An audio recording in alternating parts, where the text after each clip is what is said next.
What's going on, guys? Welcome back to my YouTube channel. In today's video, I'm going to tell you things that you can do if you're not seeing progress, or maybe you're hitting a plateau, or if you just want to make what you're doing better to get better results. You can implement some things from this video as well. Before we start the video, though, I want to remind you guys to do hard shit, be confident, have the courage to be uncomfortable, and don't give a shit what anyone says about you. I'm going to send you guys to my computer now, so I will see y'all over there. Now have y'all on my computer. These are going to be things that you can try if you're not seeing the results that you're looking for. These are going to be both mental shifts, mindset shifts that you can make, as well as actual things that you can implement to have a better structure with your training, nutrition, rest, recovery, whatever it is that you're struggling with. If you don't know what you're struggling with and you watch this video, maybe you can see things that you're not doing and implement those things to get better results. Before we get into those actual things, though, I want to kind of talk about looking at results and what results mean. If we're only looking at the scale, only looking at our progress photos, all those kinds of things, it's hard for us to dictate whether we're progressing or not with such a short period of time, right? We want to look at all these other little wins that we may not be looking at because those are going to encourage us to keep going. So when we're looking at just the scale or maybe just progress photos, those are not going to change like realistically as soon as you'd probably like them to be. And you're going to get discouraged when you're looking in the mirror and you're not seeing a difference. But if you look at mental wins or physical wins in the gym where you're getting stronger or you're feeling a movement more or you have better form, anything like those, like looking at those little metrics, whether it be clothes fitting different, you think differently, anything like that, you feel more disciplined, those things are going to keep you going and keep you from getting as frustrated when you're not seeing fast results on the scale or in your progress photos. And again, the scale or the progress photos, both of those need to be going hand in hand together, because although the scale might not be drastically dropping, your body composition in those photos can be drastically changing. So you need to pair those together as well, and also look at all the little minute wins that you have to keep you going and keep you positive. Now, if you really aren't seeing results after all those different things that I just mentioned, and those are not improving as well, now we can go ahead and get into the video of things that you can change so that you can get results. The first thing that I'm going to look at is going to be training. So when looking at our training, the first thing that I want to talk about is intensity. Now, the discussion that I have with every single person when we start working together or before we enter our first building phase is figuring out where they are in the journey as far as how comfortable and knowledgeable and experienced they are in the gym. If you're a little bit on the less experienced side or don't really know what you're doing in the gym, I recommend that before you start worrying about intensity, start looking at mind to muscle connection and making sure that you feel that, and then making sure that you're also performing proper form. Now, there are good general rules for almost every exercise about how to properly perform those movements, but one thing I want y'all to remember is as human beings, we are all physiologically different, right? So we are all built just a little bit differently. You know, some people's legs are a tad longer than the others, torsos, whatever. All these differences in you are going to dictate how you can comfortably perform a movement. Now, yes, take those general principles on YouTube, online, wherever you can find them, literally anywhere, and then apply them to your certain situation in terms of what feels best for you. After you've figured out mind to muscle connection with the muscle group that you're trying to work, as well as practicing proper form that is comfortable for you and doesn't impede you in any way, then start focusing on training intensity. When you start lifting, you do not know how to train to failure. It still takes a really long time because your central nervous system is at play here. Because as you progress through your training sessions, each set becomes less and less effective due to your central nervous system fatiguing. And when your central nervous system is fatigued, you cannot exert as much force on the muscular side of things. So yes, your muscle will go to muscular failure, but also your central nervous system is operating at lesser capacity as you progress through that workout. You have to remember that your mind will tend to fail first because it's also fatiguing. Being aware and being cognizant of that will give you the edge to push forward even though you think you can't do it, even though it hurts. I say this because I used to go to the gym and pick up the same weight and get a little bit complacent because I just didn't know that intensity was needed to build muscle. I thought that just showing up and doing the movements with the same weight every week was going to do the trick, and it was not. And then when I kept grabbing that same weight and then I realized that intensity was so important, I was like, okay, let me try this. Turns out I could curl 30 pounds. I could curl 40. I could curl 50. I'm like, okay, wait, I could have been doing this the whole time, building more muscle. But because I wasn't aware that intensity was so important, I was training inefficiently, therefore making my progress occur at a much slower rate, giving me more frustration as I was seeing such slow progress. Go ahead and look at training structure. Now, this is pretty simple. A lot of the times, we show up to the gym and we're like, oh, I'm going to hit back today, but we do different things than we hit back last week. The more structure you implement to your training, the less variables there are at play. The less variables there are at play, the easier it will be to pinpoint an issue when progress stalls. You can't increase in weight or you're struggling somewhere. We know it's an issue with maybe nutrition, rest, recovery, stress levels, something like that, and not because you used a different machine or you did lat pull downs at the end of your workout versus at the start. We want to control as many variables as possible so we can pinpoint where the issue is coming from when we do hit a bump in the road. This can also go for progress as well, right? So if we keep all these variables consistent, we can dictate whether there's muscle loss or muscle growth because that every other factor is the same. What implementing this structure can look like is sitting down and writing down what your workout split's going to be for however many days you're going, and then keeping those exercises in the same order every single week, making sure that you're consistently using the same rest times, all that kind of stuff, and then doing everything you can to keep the timing of when you work out consistent and all that stuff. Basically just planning it out so that it's the same every single week. That way, all the progress that you make can compound on top of each other because it's the same thing. If you do a bunch of different things, it's going to be harder for those actions to compound on top of each other because they're not similar. A lot of these things that I'm giving you here to implement are just going to be things that are going to maximize efficiency. And maximizing efficiency will minimize frustration as well as yield better results for you in the long run and keep you going on this journey. You want to have the most efficient process possible so that it doesn't consume your life, it doesn't mentally drain you, and it's something that you can sustain as a lifestyle change rather than like a 3-month tread. Okay, and lastly with training, let's talk about optimal. Now, I really want to discuss this because so many people argue and are very combative on social media about what's most optimal, and that's not optimal. Optimal is solely dependent on the context of every single individual, because what's optimal for you watching this right now is probably not optimal for me. It could be, but it also could not be. When thinking about what is optimal, we have to take a few things into consideration. We look at things and we deem them either optimal or not optimal. We're looking at it in such a microscope with so much context, when in reality, if that context does not also apply to you, then it is not optimal. For example, I used to think that any free weight movements were just inefficient compared to a machine, because when you compare them to a machine movement will provide you more stability, therefore allowing you to exert more force on the desired muscle group you're trying to target, which means that in theory, you will build more muscle because all that force is going directly to that muscle and not to any stabilizing muscles to your core or anything like that to try to stabilize you, because a barbell or a dumbbell doesn't have a fixed path of motion like a machine or a Smith machine would. But if you were to take a step back, you could also argue, well, I would want to use a barbell movement because it strengthens my core and all my stabilizer muscles and make me improve things like balance and all that kind of stuff. That's just an example. The reason that I want to discuss the whole optimal thing is because a lot of us will watch people on social media and hear them say that this is optimal and that's optimal, but those things are optimal for a reason, and if that reason is not applicable to you, then it is not optimal for you. And when we think certain things are optimal for us because someone said it, and it's really not, we try to force ourselves to adhere to it, it's going to be hard for us to stick to this journey because it's going to force ourselves to be confined to this box of what we think is optimal. But in reality, optimal is contextual to you, not to what someone says is most optimal. Yes, there are things that can be inefficient and can be improved, but in terms of you psychologically, physiologically, and your lifestyle, are those improvements something that can be made given your certain circumstances?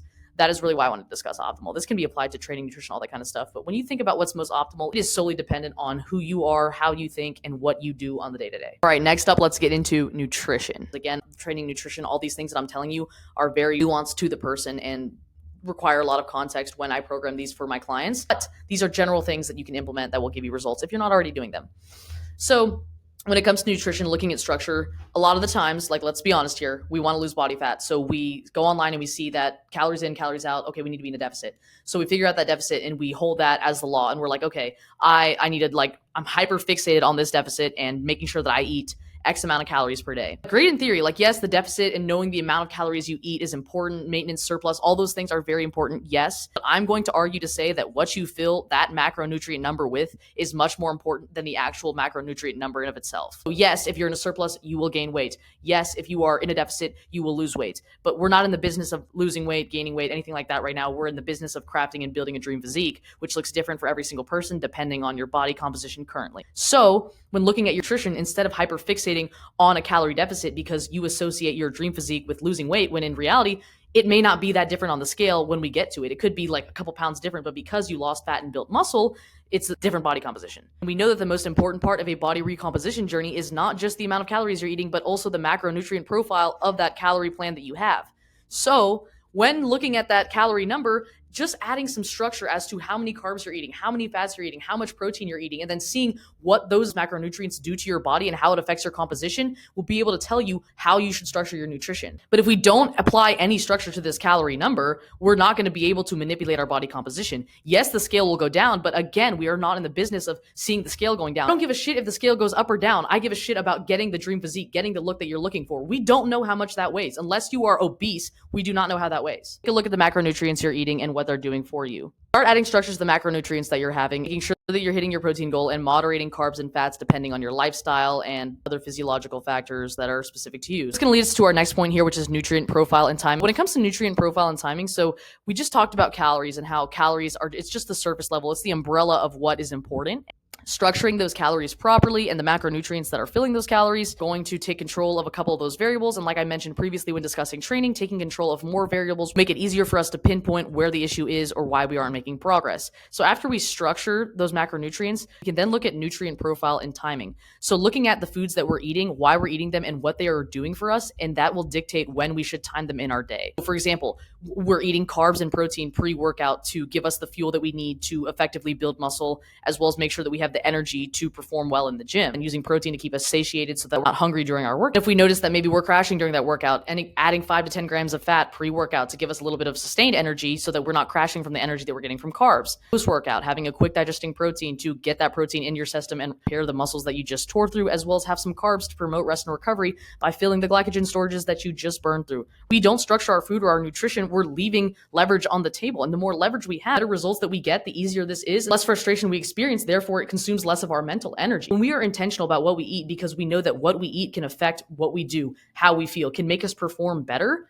because of its nutrient profile, we can time it better throughout our days to maximize performance, not just in the gym, but in our daily lives, give us more energy, make us think clearer. Something that I'm very big on is food. I don't think that people give nutrition enough value. I don't think people understand how important food really is and the things that it can truly do for us. When we understand simple, basic nutrition principles, we can utilize that to our advantage to get us to our goals because we know what these macronutrients are going to do. And then that allows us to time it according to our day. So when it comes to programming this to my clients, all of them are different. They all digest things differently. Their energy levels crash at different times. They all live different lives. It's all very different. So again, this is a lot of work that we do between each other with communication, execution, figuring all these things out. A lot of the times, because the fitness journey is so overwhelming, nutrition, training, the human body, the science behind all of this is so overwhelming and it's a lot of information to digest, tend to make these very black and white statements or lean towards these absolutes because they reassure us. In reality, that there is no yes or no answer, good or bad answer. So when it comes to nutrient profile and timing, making sure that we're choosing food based on what it's doing for us and then timing it properly so that we can feel better, perform better, and have higher energy levels throughout the day so that we can continue on this journey and live a better, healthier lifestyle. And lastly, with nutrition, we're going to go over here and talk about adherence. When discussing adherence, this can apply to nutrition or training, but when we look at it, we aren't getting to our goals, usually not because we don't know what to do. Yes, that's the case sometimes, or yes, that you just don't know what to do, but that can be learned in due time.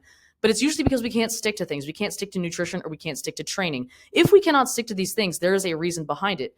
Usually when we are overweight, it's due to a lack of emotional regulation. So this has a lot to do with the psychological side of building your dream physique. When you cannot stick to something, there is a reason why. If you wake up and you say, I'm going to stick to my meal plan, and the day comes and you do not stick to it, it wasn't the meal plan's fault. You are the reason as to why you're in the situation that you are currently unhappy with right now. A lot of figuring out on your end, on the mental side of things, as to why you aren't doing the things you say you will. You know you want to change. You know you want to be this person. You know you want to be more confident. You know you're tired of being insecure. And 9 times out of 10, you know the general things that need to be done. And if you don't, you can just do the opposite of what you're doing because what you're doing now got you the results that you don't like. So you know what you can implement or put into practice or do better. You can't adhere to it for a certain reason that's usually psychological or mental. So taking a few steps back to analyze yourself and figure out why you can't do things. When you go off track, take a step back or a second to pause and be like, why did I do this? What was I feeling? What am I not facing? Having this level of realization or almost consciousness is going to be what gets you to your goals, even if it's not fitness related, any fucking goal, because the act of doing any goal is conquering yourself.